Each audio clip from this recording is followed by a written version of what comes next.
মেনে নেওয়া হতো তাহলে তো এই অবস্থা হতো না। তো ব্যাপারটা হচ্ছে মুসলিম সমাজকে নিয়ে দ্বিচারিতা করছে। শুধু মুসলিম সমাজ না, পশ্চিমবাংলার মানুষের সাথে বিভিন্ন সময় বিভিন্নভাবে দ্বিচারিতা করে। কখনো যারা শিক্ষার্থী আছে তাদের সাথে দ্বিচারিতা করছে, কখনো দলিত, কখনো আদিবাসীর সাথে দ্বিচারিতা করছে, কখনো মতুয়া ভাইদের সাথে দ্বিচারিতা করছে, এখন মুসলিমদের সাথে দ্বিচারিতা করছে। এই মুসলিমরা যারা মতোয়াল্লি তারা ভেবেছিল হয়তো মমতা ব্যানার্জি লাগু হতে দেবে না, কিন্তু দুর্ভাগ্য আমাদের দেখুন তামিলনাড়ুতে এখন লাগু হতে দেয়নি, এই ধরনের অনেক কটা স্টেট এখন লাগু হতে দেয়নি। ওয়েস্ট বেঙ্গল বিজেপির সুরে মিলিয়ে পশ্চিমবাংলা লাগু করে দিল। যে বিজেমূল যে আমরা বারবার বলি তৃণমূল আর বিজেপি যে আলাদা নয়, সে একটা দৃষ্টান্ত দেখিয়ে দিল। আপনারা জানেন আমরা ইতিপূর্বে কনস্টিটিউশন প্রোটেকশন ফোরামের পক্ষ থেকে আমরা রাস্তায় নেমেছিলাম। আমাদের এই ধরনের নেতৃত্ব আমাদের মধ্যে যারা আছে অনেককে আমাদেরকে অ্যারেস্ট করে ডেকেছিল, আমাদেরকে রাত্রি যাপন করতে হয়েছে জেলে, পুলিশ কাস্টডিতে আমাদের রাত্রি যাপন করতে হয়েছে, পরে আইনি লড়াই করে আমরা জামিন পেয়েছি। মানে এই নোংরামি আমাদের সাথেও করেছে, এর জবাব কিন্তু বাংলার মানুষ দেবে। ফুটবলের মতো খেলছে সংখ্যালঘু সম্প্রদায়কে নিয়ে অনেকেই বলছেন, কি বলবেন কি তাই? এটা অস্বীকার করার কোনো জায়গা নেই, ভোটার হিসাবে রেখেছে, মানুষ হিসাবে দেখতে চাইছে না। আমরা চাই এই ক্যাপটিভ ভোট ব্যাংক থেকে বেরিয়ে আসুক, মানুষ তার অধিকার নিয়ে বেঁচে থাকুক। আপনাকে ফিরহাদ হাকিমও আক্রমণ করছে, ফিরহাদ হাকিম বলছেন যে বিজেপির চামচা, কি বলবেন? তৃণমূলের বিরুদ্ধে সমালোচনা করলে, তৃণমূলের অন্যায়ের বিরুদ্ধে কথা বললে সে হয়ে যায় বিজেপির চামচা, বিজেপির দালাল, আর বিজেপির সমালোচনা করলে হয়ে যায় দেশদ্রোহী। এটা তো আমাদের বিরোধীদের জন্য তবে একটা কথা বলবো, ক্যাবিনেটের মিনিস্টার ফিরহাদ হাকিম সাহেবের নামে অভিযোগ আছে, উনি নাকি ওয়াকফ সম্পত্তি দখল করে রেখেছেন। মুসলিমদের সাথে দ্বিচারিতা করেছে মমতা ব্যানার্জি, এই দ্বিচারিতার জবাব তো দেওয়া হবে। এই মুহূর্তে আমাদেরকে আমাদের হাত পা বেঁধে, মুসলমান সমাজকে হাত পা বেঁধে সমুদ্রে ফেলে দিয়েছে। এসআইআর নিয়ে কি অবস্থান আমরা দেখেছি, সাথে সাথে ওয়াকফ নিয়ে তিনি বলেছিলেন একটা ধর্মীয় অনুষ্ঠান থেকে যে পশ্চিমবাংলায় ওয়াকফকে লাগু হতে দেব না। হঠাৎ 5.5 মাস আগে এই পোর্টালে আপলোডের কথা বললেও তিনি আশ্বস্ত করেছিলেন পশ্চিমবাংলা লাগু হতে দেবে না। ফলে কি হয়েছে, আপনার কি বলে আপলোড করেনি, হঠাৎ 6 মাস এই 1 সপ্তাহ আগে কি বলছে আপলোড করতে হবে। এই আপলোড ফেরায় 46টা কালাম আছে, সম্ভব নয় স্বল্প সময়ে। আমরা সময়সীমা বৃদ্ধির সাথে সাথে এই যে 46টা কালাম দিয়েছে এটাতে অনেক ডিফিকাল্ট আছে। সরলীকরণের জন্য আজকে আমাদের ডেপুটেশন, এই দ্বিচারিতার বিরুদ্ধে আমরা সোচ্চার হয়েছি, আর হবে মমতা ব্যানার্জি এই দ্বিচারিতার বিরুদ্ধে আমরা মেনে নেব না। মানুষ ক্ষতি হলো, একাধিক মানুষের প্রাণ হারালো, একাধিক মানুষ গুলিবিদ্ধ হলো, জেলে মিথ্যা মামলায় পৌঁছছে, সবটাই ক্ষতি হয়েছে। কিন্তু মমতা ব্যানার্জি যেভাবে পশ্চিমবাংলার মানুষের সাথে মিথ্যাচার করেছে এটা মেনে নেওয়া যাবে না। আপনাদের পাশে রয়েছে মমতা বন্দ্যোপাধ্যায় দলে? বাংলার মানুষের পাশে নাই, কর্পোরেটদের পাশে আছে। যে কটা কথা মমতা ব্যানার্জি বলেছিলেন সব কটাই বাস্তবের সাথে কোনো সার্বত্য নাই, মিল নাই। সবটাই জনগণকে বোকা বানানো হয়েছে, সবটাই মিথ্যাচার করা হয়েছে। এই মিথ্যাচারের জবাব দিতে হবে। উনি কি মারা গেছেন বলে মনে হয়? না, আমি ওটা বলতে পারবো না, ওটা প্রশ্ন আমি বলতে পারছি না। তবে যে প্রতিশ্রুতিগুলো দিয়েছেন, যে কথাগুলো রেখেছেন, ওই কথা রাখতে পারেনি, যে কথাগুলো বলেছিলেন। মুর্শিদাবাদের ঘটনা কি লোক ঠেকানো ছিল? মুর্শিদাবাদের ঘটনা কোনোভাবেই কাঙ্ক্ষিত নয়, সে ঘটনায় আমরা তীব্র নিন্দা জানিয়েছি।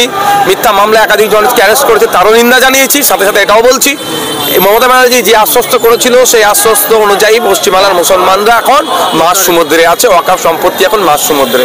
কি করবেন তাহলে আজকে? আপনি বিজেপির চামচাগিরি করছেন। তৃণমূলের কেউ সমালোচনা করলে বিজেপির চামচা হয়ে যায়, আর বিজেপির কেউ সমালোচনা করলে দেশদ্রোহী হয়ে যায়। এটা তো আমরা বিরোধীদের জন্য তকমাতা আছে। बिल्कुल बीजेमूल एक साथ मिल के बंगाल और देश के कॉमन पीपल को वो लोग पूरा पीछे ले जा रहे हैं। 5 তারিখের মধ্যে এটা এক্সটেন্ড করতে হবে, এটা এক্সটেন্ড করাই আমাদের লড়াই এবং সরলীকরণ দুটো একসাথে। आप अकेले वक्फ प्रॉपर्टी को लेकर आगे बढ़ रहे हैं जैसे कि, तो आपको क्या लगता है? हम अकेले नहीं है, हमारा कॉन्स्टिट्यूशन प्रोटेक्शन फोरम के तरफ से हम लोग लड़ रहे हैं। यहाँ पे बहुत सारे आदमी हैं, सिर्फ आज कुछ जो लीडर्स लोग आए हैं, आने वाला दिन में पूरा पब्लिक आएगा। आपको लगता है पब्लिक अभी भी जागने को बाकी है? आप लोग को जगाना पड़ेगा। কি করবেন নওশাদ এই মুহূর্তে এখন এখান থেকে? পরবর্তী এখন যে আবার ডেপুটেশন দেব, পরবর্তী পদক্ষেপ আপনাদেরকে জানাবো আমরা আমাদের ফোরামের পক্ষ থেকে।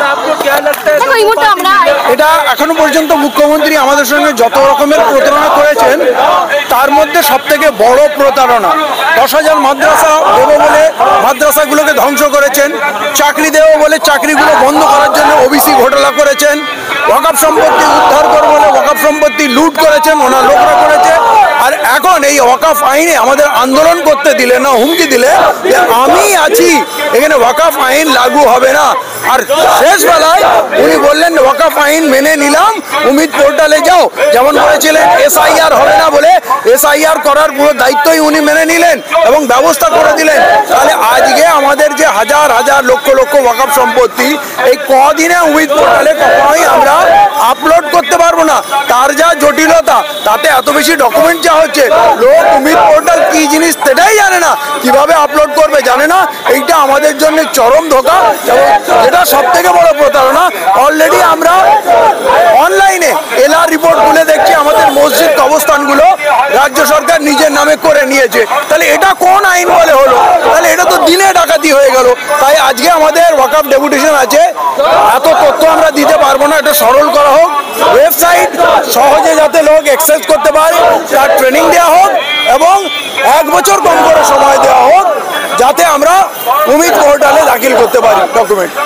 আপলোড করুন, তার সময় তো 5 ডিসেম্বর পর্যন্ত। এটাই তো প্রতারণা, এটাই তো ধোঁকা। এবং কেউ উমিদ পোর্টালে 5 ডিসেম্বরের মধ্যে নথি দাখিল করতে পারবে না, একজনও পারবে না। যে 36টা ডকুমেন্ট চাওয়া হচ্ছে, 46টা, এই 46টা পুরোপুরি ডকুমেন্ট দাখিল করতে পারবে না এবং এটা যাতে মানুষ না পারে তারই ব্যবস্থা করা হয়েছে। মুখ্যমন্ত্রী বিভিন্ন বিষয়ে SIR NRC ওয়াকফ নিয়ে বলেন আমি বেঁচে থাকতে করতে দেবো না। তাহলে মারা গেছেন? না না, উনি মারা যাবেন কেন? মারা তো আমরা যাব, আমাদের মরার ব্যবস্থা উনি করে দিয়েছেন। এবং একটা মিথ্যাবাদীর তো ছলনার অভাব থাকে না। উনি প্রথম দিন থেকে মিথ্যা কথা বলে আসছেন, এসছিলেন কলমা ওড়না বোরখা দিয়ে, এবং আজকের দিনে দেখুন তার চণ্ডী রূপ আমরা দেখতে পাচ্ছি, হিন্দুত্ববাদী রূপ। অতএব এখনো আমরা যদি চিনতে না পারি তাহলে এটা মানুষের দোষ। উনি বারে বারে ঠকাচ্ছেন, আমরা বারে বারে ঠকছি। এটাই তো হওয়া উচিত ছিল। এটা যদি আমরা বুঝতে অনেক দেরি করি, আপনারা বুঝতে অনেক দেরি করেছেন, জনগণও বুঝতে দেরি করেছেন। এটা তো আমরা প্রথম থেকেই জানি যে সে বলে টাকার এপিট আর ওপিট, দিদি মোদি সেটিং, এটা আমরা প্রথম থেকেই বলে এসেছি যে দিদি মোদি সেটিং। এটাই হওয়া উচিত ছিল, যেটা হবার সেটাই হচ্ছে। মমতা বন্দ্যোপাধ্যায় তো বলেছিল যে আমি থাকতে ওয়াকফ বিল পাস করতে দেবো না। নেতারা অনেক কথাই বলে থাকেন। যখন মোদী সরকারে এলেন তিনিও আমাদের অনেক প্রতিশ্রুতি দিয়েছেন, জনগণের সবকা সাথ সবকা বিকাশ। আদৌ কি বিকাশ হয়েছে? তো তিনি বলেছেন যে সবার ব্যাংক অ্যাকাউন্টে 15 লক্ষ টাকা দেবেন, আদৌ কি দিয়েছেন? তো প্রতিশ্রুতি তারা দিয়েছেন, তারা প্রতিশ্রুতি ভঙ্গকারী, তারা অযোগ্য সরকার। তারা মানুষকে প্রতিশ্রুতি দিয়ে তারা ক্ষমতা দখল করে নিজেদের আখের গোছায়। তিনিও তাই করেছেন। মুসলিমদের সাথে বারবার এরকম পরিস্থিতি দিয়েছে কিন্তু একটাও কথা রাখেনি। তাহলে মুসলিমরা কি ভোট দেয়? আপনি কি বলবেন? তাদেরকে ভোট দিতে আবার বলবেন কি মুসলিম সম্প্রদায়কে? মুসলিম সম্প্রদায়কে ভোট দেওয়ার ব্যাপারটা এটা সময় বলবে, আমরা কেন বলবো? সময় বলবে যে আমরা কি করব। আদৌ কি আমরা তাকে CPM-এর মতো রেখে দেব, মানে উপরে ফেলে দেব, না আমরা তাকে রেখে দেবো, সেটা সময় কথা বলবে। এখন আমার নাম Monowara Khatun, welfare party of India, national.